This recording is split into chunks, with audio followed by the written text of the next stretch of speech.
Hello everyone, welcome back to our channel Commerce Adhyapika.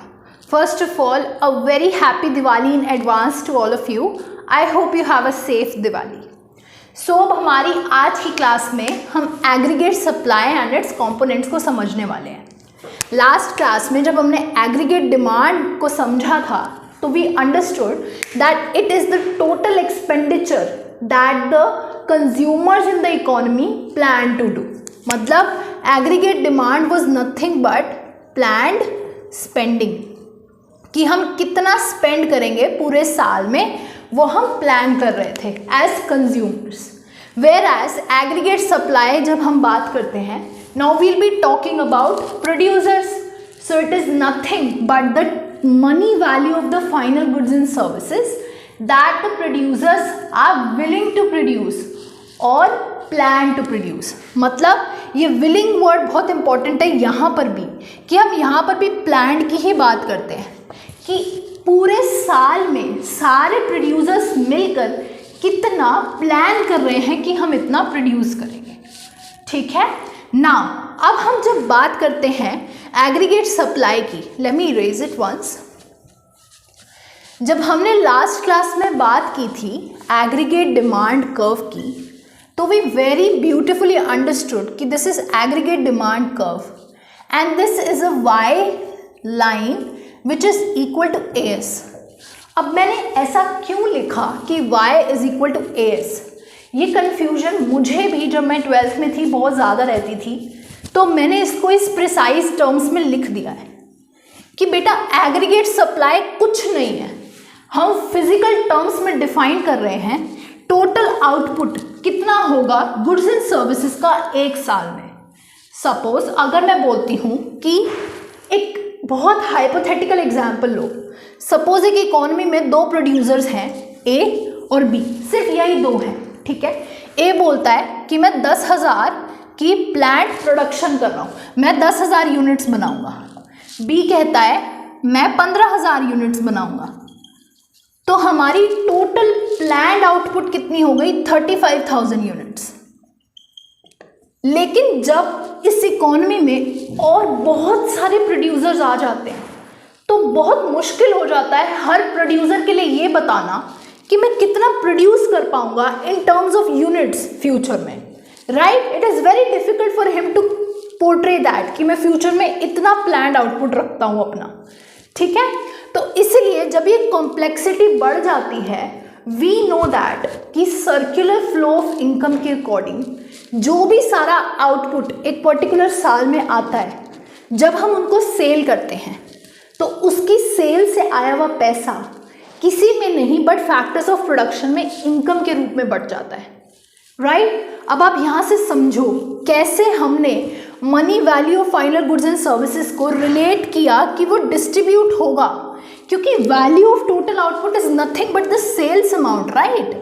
If the whole amount is sold that is understood, but जो सारा का सारा sales amount है वो कुछ नहीं होगा, डिस्ट्रीब्यूट हो जाएगा in the form of rent, wages, profit and interest. Right. So कितना आसान था ये समझना कि जो सारी की सारी एग्रीगेट सप्लाई है, जो प्लान्ड आउटपुट है सारे प्रोड्यूसर्स का, उसको बेचकर जो पैसा आएगा वो इनकम की फॉर्म में डिस्ट्रीब्यूट होगा.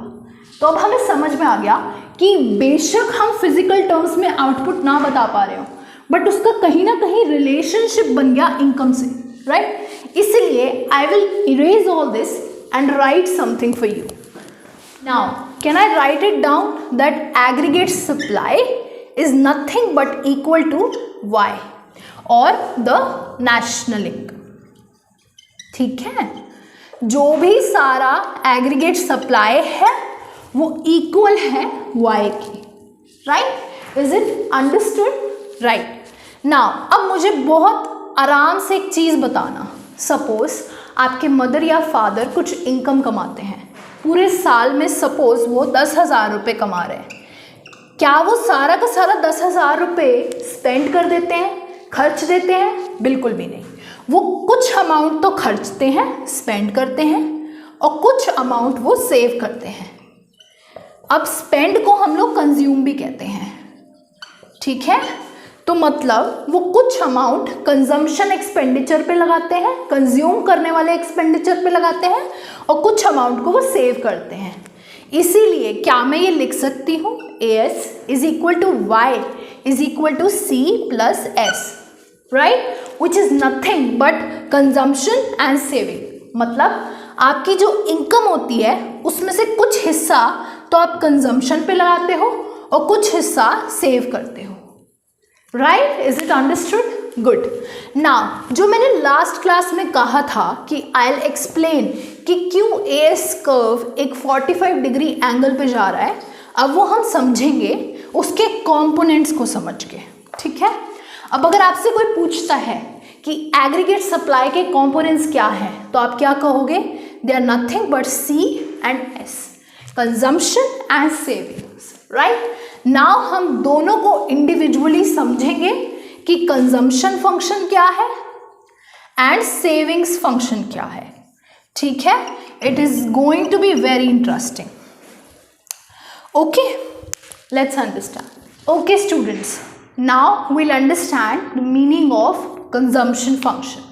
अब हमें पता है, माइक्रो पढ़ के आए हैं हम, कि जब भी हम फंक्शन को मेंशन करते हैं हम लोग दो चीज़ों के बीच में रिलेशनशिप डिफाइन करने की कोशिश करते हैं, राइट। अगर हम लिखते हैं C is F of Y, मतलब consumption is a function of Y, मतलब consumption is related to income, as income changes consumption changes. Now वो रिलेशनशिप पॉजिटिव भी हो सकता है, नेगेटिव भी हो सकता है, बट हमें पता है कि ये रिलेशनशिप पॉजिटिव है। As your income increases, your consumption expenditure increases, right? So what is consumption function? It is nothing but functional relationship between Y and C. Okay? But अभी के लिए आपको सिर्फ इतना समझना है, it is the functional relationship between the consumption and income. Now, I'll be drawing something for you now. I'll be drawing a consumption function schedule. Suppose मैं एक y लेवल लेती हूँ, ठीक है। आई राइट डाउन y, हम y लेते हैं 0, now we write down 100, 200, 300, 400, 500 and 600। Suppose मैं ये लेती हूँ। नाउ बहुत इंटेलिजेंटली मुझे एक बात बताना, जब y 0 है क्या कुछ कंजम्पशन होगी? येस और नो? यस। क्यों? क्योंकि एक इंसान को सरवाइव करने के लिए कुछ ना कुछ कंजम्पशन करनी पड़ती है। अब अगर आपके पास out of nowhere, by God's forbid ऐसा कभी ना हो, बट ऐसा कभी होता है कि आपके पास मनी नहीं रहता, तो क्या आप कुछ कंज्यूम करोगे? बिल्कुल करोगे। कहाँ से करोगे? आपकी पाइल्ड अप सेविंग्स में से, आपकी पुरानी सेविंग्स में से। इसीलिए जहाँ पर कंजम्पशन की बात हुई, 0 लेवल पर वो कुछ ना कुछ ज़रूर होगा। यस, होगा। अब यहीं पर अगर मैं सेविंग्स लिखूं तो क्या आप बता सकते हो सेविंग्स पे क्या असर पड़ेगा? बिल्कुल। अगर मैं 40 की कंजम्पशन बढ़ा रही हूँ, मतलब मैं सेविंग्स में से वो निकाल रही हूँ, मतलब मैं -40 करूँगी, राइट। सो अब सपोज ये 120 हो जाता है, कंजम्पशन बढ़ जाता है एज योर इनकम इंक्रीजेस, क्योंकि हमने देखा था कि इनकम और कंजम्पशन के बीच में एक पॉजिटिव रिलेशनशिप होता है, राइट। तो अब ये इनकम बढ़ने की वजह से आप बताओ, एक बात बताओ, इनकी इनकम 100 हो जाती है, वेयर एज आपकी कंजम्पशन 120 हो जाती है। अब मुझे पता है कि y is nothing but C plus S, right. अगर मेरी इनकम 100 है और मेरा कंजम्पशन 120 का है, so what is happening here? I am taking out savings में से अभी भी 20, राइट, क्योंकि इनकम तो 100 की है लेकिन कंजम्पशन 120 का हो रहा है, मतलब अभी भी मुझे सेविंग्स में से 20 निकालने की ज़रूरत है, राइट। नाउ सपोज अब मैं एक ऐसा लेवल ले आती हूँ जहाँ पर जितनी इनकम है उतना ही कंज्यूम हो रहा है। अब आपकी सेविंग्स 0 है, अब आपको सेविंग्स पे कोई असर डालने की ज़रूरत नहीं है, क्योंकि आपका जितना इनकम आ रहा है वो सारा का सारा खर्च हो रहा है, सेविंग्स ज़ीरो है आपकी, right. Now suppose what happens is ये 280 हो जाता है, ठीक है। अब आपका पॉजिटिव रिलेशनशिप हो गया, आपका 300 का जो इनकम है वेयर एज 280 की आपकी कंजम्पशन है, मतलब आपकी 20 की सेविंग्स हो रही हैं, राइट। नाउ ओके, अब मैंने इस टेबल को कंप्लीट कर दिया। अगर आप ध्यान दो तो मैं इसमें 4 की टेबल यूज़ कर रही हूँ, बट एक एक अमाउंट को स्किप करती जा रही हूँ, right. Now if I see this, अब मेरे पास 400 की इनकम है वेयर एज 360 की कंजम्पशन है, मतलब मेरे पास 40 पॉजिटिव सेविंग्स आ गई। मेरे पास 60 की सेविंग्स है and now it is now this is equal to 80, right. ये मेरे पास 80 का डिफरेंस आ गया, ठीक है। अब आई होप आपको ये शेड्यूल अच्छे से समझ आया होगा। ये C एंड S शेड्यूल है। जीरो लेवल इनकम पे 40 की कंजम्पशन है, -40 की सेविंग्स है। 100 पर 120 की है बट -20 सेविंग्स है। 200 0, 300 एंड 280 पर 20 की सेविंग्स है। 400 एंड 360 पे 40 की सेविंग्स है। 500 एंड 440 पे 60 की सेविंग्स है, वेयर 600 एंड 520 पे 80 की सेविंग्स है। अब मैं आपको क्या समझाना चाह रही हूँ, नाउ विल बी अंडरस्टैंडिंग कि कंजम्पशन फंक्शन का जो ग्राफिकल रिप्रेजेंटेशन है वो कैसे होगा, ओके।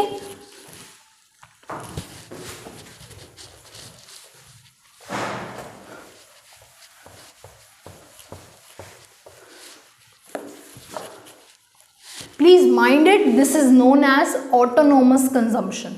इसको हम लोग क्या बोलते हैं, ऑटोनोमस कंजम्पशन।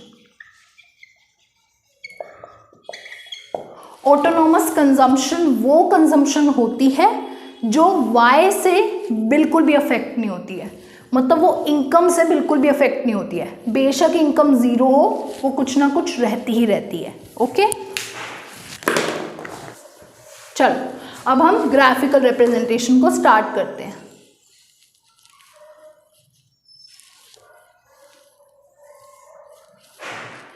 क्या मैं यहां से एग्रीगेट सप्लाई लिख दूं? क्या होगा, aggregate supply is nothing but C plus S, right. तो ये क्या हो जाएगा 0, इसको करेंगे 100, इसको करेंगे 200, इसको करेंगे ऐड 300, ये 400, ये 500 और ये 600। क्या आपको दिख रहा है कि एग्रीगेट सप्लाई बराबर आया है Y के, right. Aggregate supply is equal to Y और ये रिलेशनशिप क्या है, लीनियर है, राइट, क्योंकि स्लोप कांस्टेंट है, हर जगह पर 100 से इंक्रीज हो रहा है, इसलिए ये लो, ये आपका एग्रीगेट सप्लाई लाइन है जो कि इक्वल है Y के, ठीक है। अब लास्ट क्लास में आप ये कंफ्यूजन में थे कि ये स्ट्रेट लाइन क्यों बनी, हमने ये इस डायग्राम से देख लिया कि ये लीनियर, हमने इस टेबल से देख लिया कि ये लीनियर रिलेशनशिप है और एक स्ट्रेट लाइन से पोर्ट्रे होगा, राइट।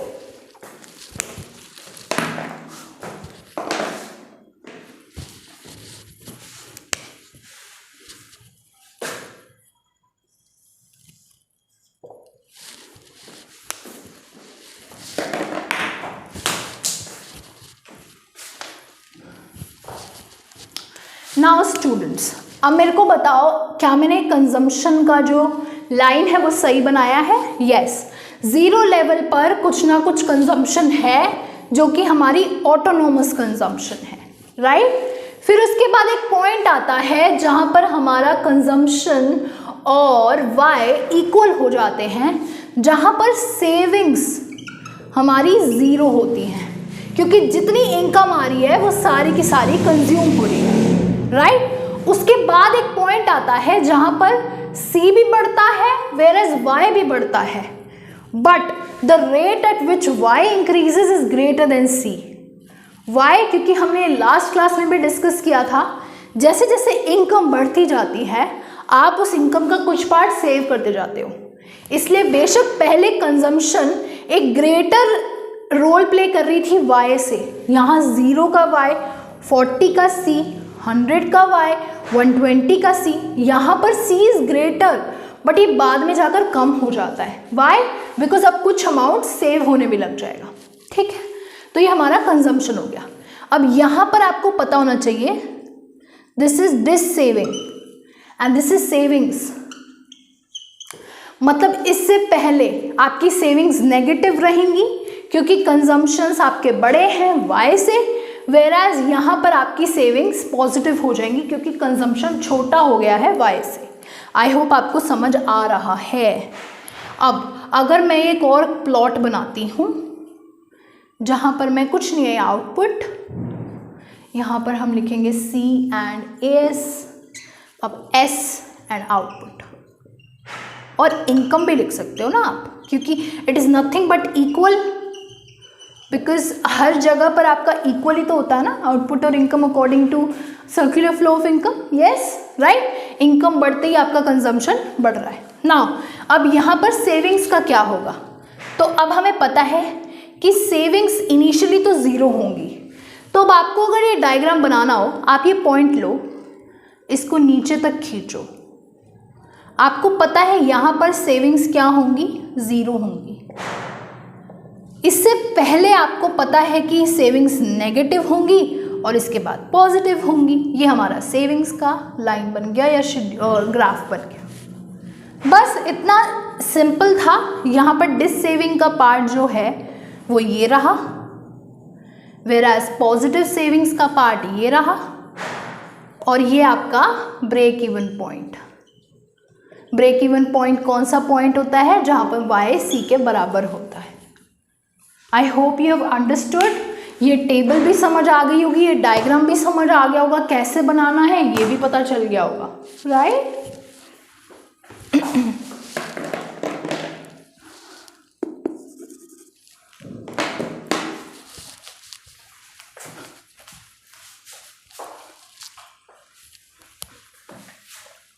अब बच्चों हम सबसे इजीएस्ट पार्ट करने वाले हैं, जो कि कुछ नहीं है, दोनों कंजम्पशन और सेविंग्स फंक्शन की इक्वेशन। तो जब मैं लिखती हूँ C, it is equal to autonomous consumption, मतलब जीरो लेवल पर कितनी कंजम्पशन है वो, प्लस BY। अब ये कहाँ से आ गया, B क्या होता है, B is marginal propensity to consume. It is marginal propensity to consume. Marginal propensity to consume का मतलब होता है what proportion of income is spent. मतलब इनकम का कौन सा प्रोपोर्शन स्पेंड हो रहा है, हम ये देखते हैं।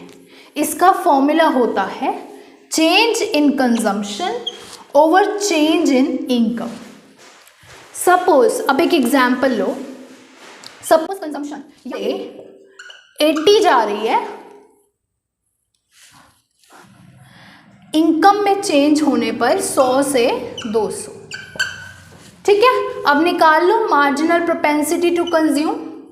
This is delta C which is nothing but 80 minus 40 divided by 200 minus 100। This is 40 by 100 that is equal to 0.40।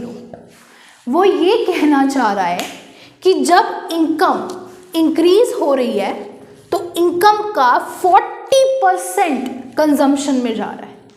समझे, मतलब इनकम अगर 100 से बढ़ रही है तो 100 का 40% मतलब 40 तो कंज्यूम हो रहा है, वेरे 60 सेव हो रहा है। समझे, this is the meaning of marginal propensity to consume. It is nothing but the proportion of income that is spent. मतलब इनकम का कितना प्रोपोर्शन स्पेंड हो रहा है उसको हम मार्जिनल प्रोपेंसिटी टू कंज्यूम कहते हैं। यहीं पर अगर मैं मार्जिनल प्रोपेंसिटी टू सेव पूछ लूँ तो वो कुछ भी नहीं होता, वो ये है what proportion of income is saved. But आप ये याद रखो, इनकम का जो पार्ट कंज्यूम नहीं होता वो सेव होता है, राइट। तो मतलब मैं क्या मार्जिनल प्रोपेंसिटी टू सेव लिख सकती हूँ 1 माइनस बी। मतलब सपोज मैं 100 का चेंज मान रही हूँ इनकम में, अगर उसमें से 40 कंजम्पशन पे गया तो 60 जाएगा सेविंग्स पे, which is nothing but 100 minus 40। मतलब आपको पता चल गया कि मार्जिनल प्रोपेंसिटी टू सेव कुछ भी नहीं है, 1 में से माइनस कर दो b को, या फिर अगर हम परसेंटेज की टर्म्स में देख रहे हैं तो अगर यहाँ पर देखो 0.40, 1 minus 0.40 is nothing but 0.60, right. तो मतलब या तो इस वे में बोल दो, या फिर 40% अगर हम कंसिडर कर रहे हैं तो हम कंसिडर कर लेंगे 100 माइनस 40 दैट इज 60। तो हमने सीखा कि marginal propensity to save is nothing but 1 minus B, right. समझ आ रहा है? ओके।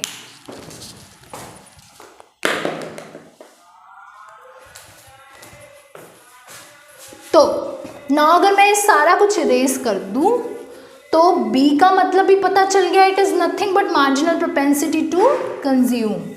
तो ये होता है हमारा consumption function. It is autonomous consumption plus marginal propensity to consume into change in Y। Okay, as soon as Y changes consumption changes. ठीक है। अगर मैं सेविंग्स का फंक्शन लिखना चाहूँ, क्या मैं इसको -a लिख दूँ? क्यों? क्योंकि ऑटोनोमस कंजम्पशन कुछ नहीं होती, सेविंग्स में से निकलती है। तो अगर ऑटोनोमस कंजम्पशन a है तो ये -a होती है, right. So this is -a plus 1 minus by। बस आ गया समझ? इजी। यहीं से अगर मैं आपसे पूछूं MPC क्या है, marginal propensity to consume, it is delta C over delta Y। अगर मैं मार्जिनल प्रोपेंसिटी टू सेव पूछ लूँ, it is delta S over delta Y। And ma'am MPC plus MPS is always equal to 1, because अगर 1 का change आ रहा है तो उसमें से कुछ कंजम्पशन में जाएगा और कुछ सेविंग्स में जाएगा, राइट। So this is nothing but equal to 1। Now I hope आपको आज का लेक्चर समझ में आया होगा। थोड़ा सा कॉम्प्लिकेटेड है, बट अगर आप इस लेक्चर को बार बार देखते हो तो आपको और भी ज़्यादा इजी लैंग्वेज में सब कुछ डिकोड होना स्टार्ट हो जाएगा। आज हमने कुछ नहीं सीखा, हमने टेबल बनाना सीखा C और S फंक्शन का, C और S फंक्शन को प्लॉट करना सीखा और C और S फंक्शन की इक्वेशन की भी बात की। कुछ नहीं है, बहुत इजी है। मार्जिनल प्रोपेंसिटी टू कंज्यूम का मतलब यही होता है कि इनकम में कितना चेंज आपके कंजम्पशन पे जाएगा और इनकम में कितना चेंज आपके सेविंग्स पे जाएगा। मतलब अगर मेरी इनकम 100 से बढ़ती है और मेरा marginal propensity to consume suppose 60% है, इसका मतलब 100 की इनकम का चेंज में 60% मतलब 60 तो मैं कंजम्पशन पे डाल रही हूँ और 40 रुपये मैं गुल्लक में डाल दूँगी। बस एंड ऑफ द डिस्कशन। ठीक है, this is MPC, this is MPS। और हमेशा MPC और MPS 1 के बराबर होता है, क्योंकि अगर हम इनकम को 1 का चेंज ले रहे हैं तो कुछ अमाउंट उसमें से कंज्यूम होगा और कुछ अमाउंट उसमें से सेव हो जाएगा। आई होप आपको आज का लेक्चर समझ आया। If you have any doubt please leave a comment in the comment section below. And thank you for watching this video. Share this video as much as possible, and thank you once again.